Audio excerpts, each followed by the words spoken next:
শুক্রবার সকালে ইতালি থেকে দেশে আসে ৩টি মরদেহ। বিমানবন্দর থেকে স্বজনরা নিয়ে যান নোয়াখালীর কোম্পানিগঞ্জের চরকাকড়ার বাড়িতে। বাদ মাগরিব জানাজা শেষে পাশাপাশি দাফন করা হয় বাবুল, তার স্ত্রী ও মেয়ে আরিশাকে। এ সময় স্বজনদের কান্না আর আহাজারিতে ভারী হয়ে ওঠে পুরো পরিবেশ। গত ২৬ জুন রাতে রোমের পার্শ্ববর্তী ক্যাসালুত্তি এলাকার একটি অ্যাপার্টমেন্টে ছুরিকাঘাতে নিহত হন বাবুল, তার স্ত্রী ও মেয়ে। একই সময় গুরুতর আহত অবস্থায় উদ্ধার করা হয় ছেলে অয়নকে। বাবা মা ও ছোট বোনকে হারিয়ে অয়ন এখন শোকে পাথর। চাঞ্চল্যকর এ হত্যাকাণ্ডে প্রতিবেশী শাহাদাত হোসেনকে প্রধান সন্দেহভাজন হিসেবে গত ২৭ জুন তার ছবি প্রকাশ করে ইতালীয় আইনশৃঙ্খলা বাহিনী।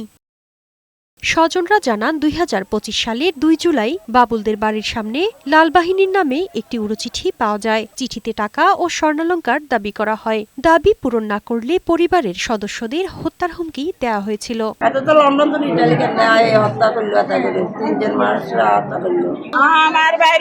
আমার বাইরে যে কে করছে কে তারা করি আমরা এটার বদল এটা চাই, বিচার বদল বিচার চাই। বিচার চাই তো কোনো লাভ নাই, কোনো বিচার এই চলতে হয়েছেনি। আমার মনে হয় না কোনো বিচার হবে বলে। আমাদের ভাই, ভাবি এবং আমাদের ছোট আরিশা হত্যাকাণ্ডের জন্য রাষ্ট্রীয়ভাবে এই হত্যাকাণ্ডের বিচার চাই। তবে এই ঘটনায় অভিযুক্ত শাহাদাত এখনো আইনের আওতায় না আসায় ক্ষোভ আর উদ্বেগে দিন কাটছে স্বজনদের। শারমিন রিমি, বৈশাখী সংবাদ।